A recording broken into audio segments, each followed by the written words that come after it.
Welcome back, everyone. Today we have a returning guest, a frequent friend of the show, Michael from Ad Badger. Michael, how's it going? What's up, Sean? What's up, everyone in there in Stone Nation? What do you call the people that listen to the show? Stoneheads? No. So we just renamed as of today. We're going with Spillover Commerce. Welcome I to the haven't come up spill. with it. Yeah. What's up, Spillers? I don't know. It's great to be back, Sean. Thanks so much for having me. It's great to know you. Great to learn with you every week. We mastermind every week. You like that phrase, mastermind? Yeah, it's a verb now. Is that how you would describe it? Yeah. It's the call that if I have to miss a call in a week, it's the call I regret missing the most because it's the one where I'm always there just to learn. Yeah, I learned a lot there. Same here. My AMC prowess would not have existed if it wasn't for this group, the core group that meets every Wednesday. Yeah. Fan, long-time member, being member, I don't know. But yeah, Michael, thanks for being here. My pleasure. So before we get into the topic we're going to talk about, which I'm excited about because campaign structure is a big topic and one that matters a lot when it comes to Amazon PPC. But before we get into it, why don't you tell the audience who you are and why you're so qualified to talk about this? I would say you're very qualified. Okay. Well, way back in 2017, I started at Badger, and I study a lot of Amazon PPC, both from managing it myself over the years, being involved with so many accounts, observing so many accounts. I usually try to talk to, it's around like 70 people a month about Amazon marketing, Amazon PPC to stay as fresh as possible. And then I try to grab all that information and synthesize tools and ideas and learnings that I can share with people.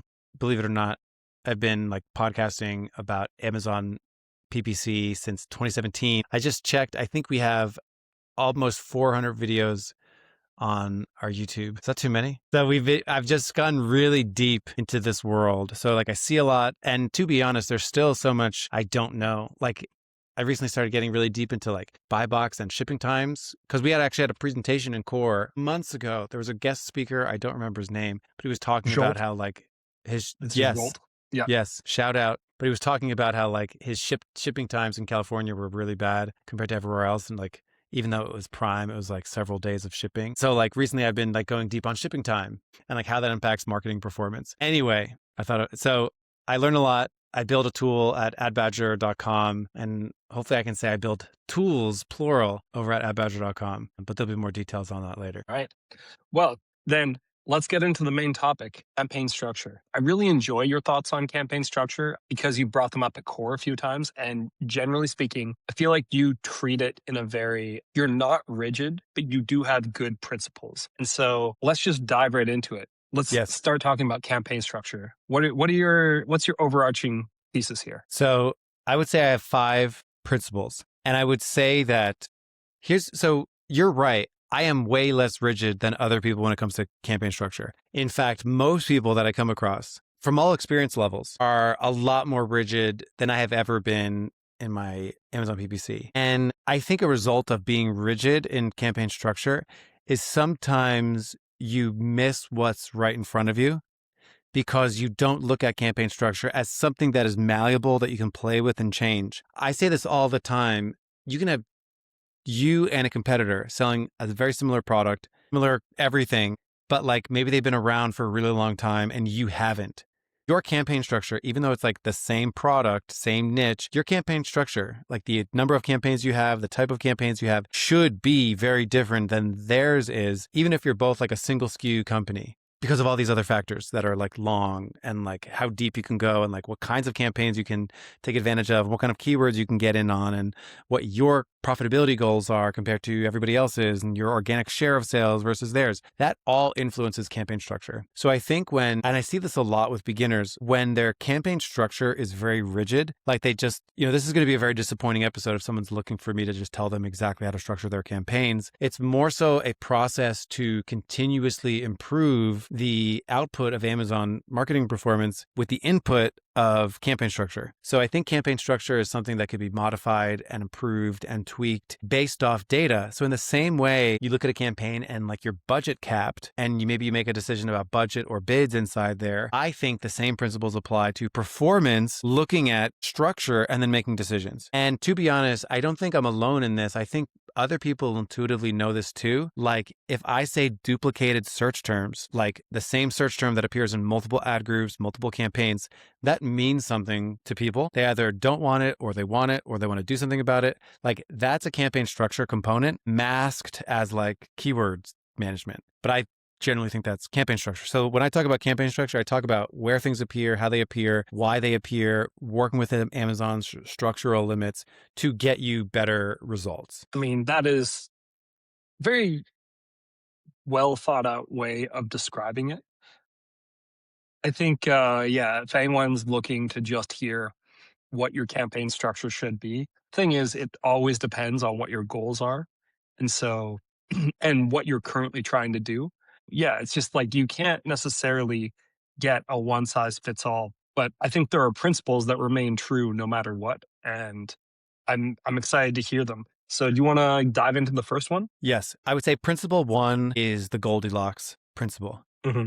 Principle one, Goldilocks principle, the correct amount of segmentation. So segmentation, you can either be over segmented or not segmented enough, meaning you don't want a one campaign to have all of your impressions, of course. Like you don't want to take one campaign with all of your products, all of your keywords, and just shove it into one campaign. That would be absurd. But the reason it's absurd is important, which I'll get to. So like you don't want everything lumped into one spot.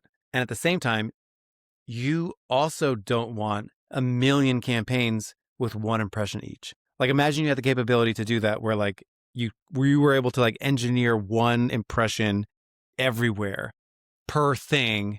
You wouldn't want that. And that's the same thing true for clicks and conversions. Like you don't want to be hyper spread out and you don't want to be all lumped into one. Now everybody knows that, but I feel like the important thing as to why this is a campaign structure consideration is because of like data management. Like when you look at a campaign, there should be enough data to like know what to do. Classic case of this is where people do, search term harvesting or search term graduation type activities. And then they like take maybe a broad match keyword and then they divide it up between several phrases and they take those several phrases and they divide those up by several exacts. So we've sort of like spread out the clicks. We've spread out impressions from what was once just a singular broad. And now it's spread out. Maybe it trickled down all the way to like 25 exacts. And then you have 25 exact match keywords. A hunch in many circumstances is that those 25 keywords, some of them will be so low data that it's actually a hindrance towards the optimization process. Meaning nobody likes it, nobody benefits. It's hard to manage. It's hard to optimize when you have a keyword with like 3 clicks a month or one sale every 30 days. Like those are hard keywords to work with. Not only that, but it can make optimization difficult because when you look at a 30-day time frame, that keyword could have zero any meaningful conversions. So then you're like, wait a second, when this was a search term way long ago, I had, it was good. It had like one sale in 30 days and I put it over here. It just went 30 days without it. It's like, that's possible too. So in a lot of circumstances, if you multiply that out by like hundreds of keywords, you might have a whole bunch of keywords which are very jumpy. Like they go a long period of time getting clicks and no sales. Then they jump and they get a sale. And like that segment looks really good during that time frame. But then like everything is coming in and out of like a context window of conversions.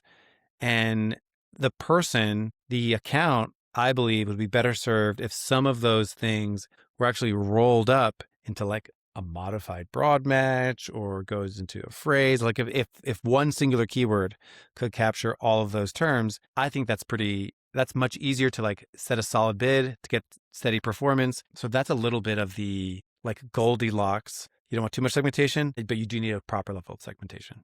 I like that a lot. I think there's a lot truth behind that, especially on a platform like Amazon with so much seasonality. Like if you're selling a product that has one season or 2 seasons, then that means there's at least 8, if not more, sometimes 10 or 11 months where you're not really getting much traffic or data. Hmm. Why are you like, you can't just be hyper segmenting like that. It just doesn't make any sense. So I think Hmm. that's very logical. I really agree with that.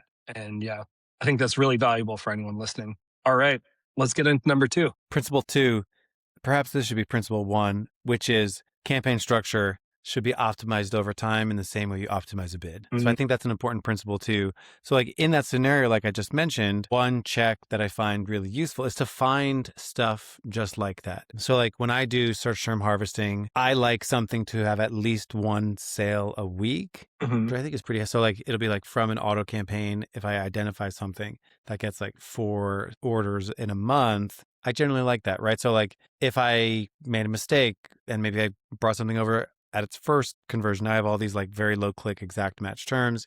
That's where I would look at it and maybe make tweaks. Or you might look at, hey, I have 5 products in here. Maybe they're parent children, all related, but like one of them just isn't performing the same way as these others. So I'm allowed to look at that. I'm allowed to say, this product I'm going to pause in this ad group because it's a variation that just doesn't deserve it. Maybe it's the extra, extra, extra large component. And I'm just like, it's never going to perform as well. So by all these products sharing the keyword bid, it's just like, doesn't make sense. So like being able to look at that and move within, like not feel like you're stuck with a rigid structure, I think is really helpful. Yeah, I really like that. I think it's also just something useful because it takes a lot of the pressure off of any decision you make. You're no longer Mm-hmm. worried like, hey, I need to have the perfect structure because you know that you can change it. Early in my PPC career, I definitely was structure purist because I was like so lost that I just grasped onto anything that I thought could help me gain control. And yeah, so I think if I had met you back in 2019 when I started selling in 2017, but I didn't start going full time on ads until 2019. If I had heard you say that and said this can change over time, I would have been thankful and Mm-hmm. excited to hear it. So yeah, Right. How many very very relevant. Yeah, how many people have you met where it's like, oh, I have to take this keyword and I have to multiply it by broad phrase exact. I have to do it. And I can never change it again because like that's the way to do it. It's like it's okay to look at that and be like, maybe this keyword doesn't need a broad, or like this keyword doesn't Yeah. need an exact. Well, here's a spicy take. I rarely use broad. There you go. Yeah. But that's just a side note. It's a find that auto does most of what broad needs to do for me anyway. So that's really where I fall on that spectrum. But let's get into number three. What's number three? This is a simple one, relevance. Ensure that the search intent or the discovery intent matches what's inside. And this seems really obvious, but it happens like misaligned relevance actually happens a lot. Mhm. Take the t-shirt example. If you think about it, if you have t-shirts in an ad group sharing a target, keyword target, that keyword target can trigger any of these. So let's say I sell Metallica shirts and the search is Metallica shirts. And in it, I have all my Metallica shirts of all various sizes. It's possible that like maybe the extra large variation is triggered by Metallica shirt. And actually, that's not the best product to serve there. You see this sometimes with color variations, like someone Mm, searching for a color, but like all the variants are in one spot. So you have like the blue version and the red one in the same thing. And when people are searching, you want to control for that. So those specific terms, like red version, like should probably be plucked out and go into its own product specific ad group, product specific campaign for the red one. So like that's where the relevancy can come into play. And it's sort of like putting your best foot forward as well. This is a relevancy performance thing too. If you have parent children variations inside an auto campaign, it's likely that some of these products convert differently than others. And likely it's like relevant to the user search, relevant to the market. Meaning if the market is, looking for a Metallica shirt, it would actually be like irrelevant to more people if I serve the extra, extra, extra large version than maybe the most common one to them. So there's like user and buyer intent, searcher intent that you want to think of. Like that's all the relevancy components that come into play here. One time I was working on a campaign for like lawnmowers, and there was like different sizes of lawnmowers, and like the Mm. different sizes power of lawnmowers wasn't relevant to everyone. So there was a decision-making process of like what should show up when somebody searches lawnmower, the generic term. And then, of course, then we broke it out for all the specific types of lawnmower, like, type of horsepower and the engine size and blade size and all those things got their own stuff. So you need to be like their own keywords and targets and bids and budgeting. So that's where the relevancy component comes in. And a lot of people miss this in the fray of like creating campaigns. Yeah. And I mean, I'll go ahead and say, like, you made me think of like this. I don't have any color variation companies right now, but in the past, that's been something that definitely has been hard for me. Also, when you said different sizes of lawnmowers, I was like, I'd like an extra large lawnmower, Right. please. But Those exist. but will it fit someone who's a size 40 in a suit? And so what I was really thinking of is like color and bulk variations and stuff like that. This can be really beneficial for them, not just size, not just color. Like there's a lot of different things. Whenever there's multiple different variations on a listing, it can be super helpful. One thing that I usually advise people to do is choose an advertised ASIN that goes to that parent, and then have specific campaigns, for the different specific features. So if you have like a red t-shirt, but it's not your most popular one, then you advertise only the most popular one, which is probably black. And then you negate all the colors in the main campaign and then have color specific campaigns for each advertised color t-shirt. That's what we've seen be the most effective and Totally. also the least waste. Because I think that's the biggest thing as PPC people is like, if someone finds an impression of your shirt and it's blue on a red search, it's one of those things where people will say, well, why is that happening? And the answer is probably an auto campaign, but still you're trying to get in front of this. Mm. And so yeah, I think that segmentation is really, really helpful and a great call out. We're 3 in. I want to hear about number 4 now. Number 4 is with goals or themes. You've got top of search strategy, you've got ranking strategy, you've got profitability focus, you've got B2B focus, you've got audiences. Now you've got all these things. You want to organize your campaigns around those things. And again, this is like different businesses have different needs, have different desires to track and monitor and manage.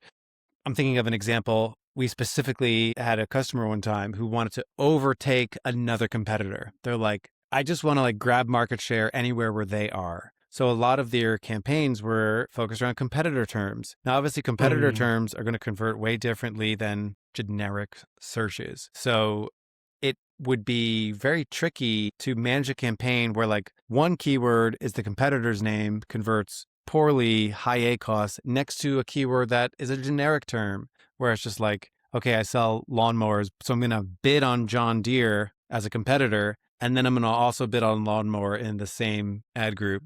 That doesn't make sense. The performance will be so different. So by grouping by goals or themes, super helpful to do. And it makes management easier as well. Yeah. Well, and it also, you can kind of treat it as a line item or as an isolated experiment. That also is really helpful. Like if I'm selling lawnmowers and I decide to target a bunch of John Deere competitor ASINs, if I put them all in one John Deere campaign, it's a lot easier to track, manage, and then also evaluate compared to if I, put them willy-nilly wherever I want or something like that. So I really do think that's a useful point. Highly recommend. That's really a great call out. Okay. And I'm on the edge of my seat. And What's lastly, number 5? Number Yeah. 5 is just the structural limits of what you can do in Amazon. So how nice would it be in Amazon if you can just pick a product and set a budget for that product? You cannot, right? Like the budget is a campaign feature. The products that you add to it are like the product ad feature. And then like for sponsored brands, there's its own, it's all different everywhere. So you sort of have to work within the limits of what Amazon has for you. Like if you add 2 products to an ad group and 2 keywords to an ad group, you potentially have 4 iterations of what can appear. And you might not want that. And you might, on a day-to-day management, you're not going to see exactly what you're going to look at like the campaigns area, and it'll tell you what the performance of that.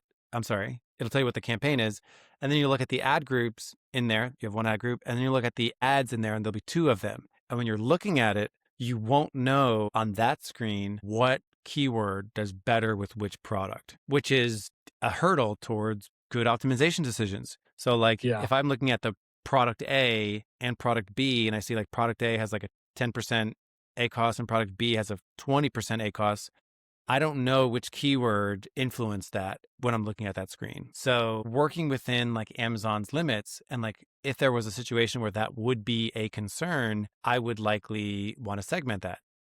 But let's say the performance is exactly the same for both of these product ads, I probably would not segment it. That gets back to the Goldilocks thing. So I think understanding like the limits, like in a campaign, when I'm looking at the products that I've added, I can't set a budget for each one. I can't set a bid for each one. I set bids at the keyword level. And you cannot set like keyword, different bid, different top of search. For like top of search gets applied to every keyword in there. So if I change top of search, Hmm. that's going to influence every keyword. So if I have thoughts around placements for a keyword and a product, the only way to control that is with a single keyword campaign. So that is how you must work within Amazon's structural limits. There's also algorithmic limits too, where if you just go into an account and you just do weird stuff like add hundreds of keywords, Amazon's algorithm just like doesn't like that. There's structural limits, like it's better to keep a campaign running historically than just keep on creating new ones. So there's a whole bunch of stuff, a lot of quirks that Amazon has when it comes to campaign structure and setup that is worth considering. Incredibly relevant. In the early days of managing PPC, I didn't fully understand the way that structure had such a big impact on the business. Hmm. Hmm. And once I started to understand the Amazon account structure, I realized, wow, this is absolutely transformational. And yeah, a lot of it was very useful once we got it going. So it really does pay to learn how ads work. I actually learned a lot about how ads work on Amazon from bulk files Yeah. Yeah. because it really just forces you to think about how a computer might think about this. Hmm. And once I learned how bulk files work, I was like, that's why they do this, Hmm. that. So I really appreciate that because it's a principle that has not changed since I started and it's become ever more true today than in the past. So those are our 5 tips. You want to give us another recap? Just the five, just so we know we got them handy. Goldilocks, you don't want to be too segmented. You want the right level of segmentation. You want to optimize it over time. That's number 2. Number 3, group by relevance. Number 4, what's the goal or the theme of that campaign? And the last one is work within the structural limits of what Amazon gives you. Nice. Very, very cool. Well, Michael, I really appreciate you being here. I really appreciate you taking the time and being so thoughtful with your responses and with your ideas. It really shows. I know you have something that the audience can do. Do you want to maybe tell them about the thing that you guys put together that maybe they could use to Sure. So I think do we're this like, themselves? we're like 400 plus episodes over at the PPC Den, and we organize a lot of this in a checklist format. So like you can sit there and like zoom in on the campaign structure stuff. So you can get that at adbadger.com/Amazon-PPC-checklist. It'll also be in the show notes or the description down below. But yeah, Ad Badger, great software. We are a customer, so better to be transparent. We've been a long time customer of Ad Badger, and yeah, very happy. Michael, thank you so Sean, much for being here. yes, it's great to be here. Thanks for being so generous with your responses, My and pleasure. for everyone else, until next time. Bye-bye.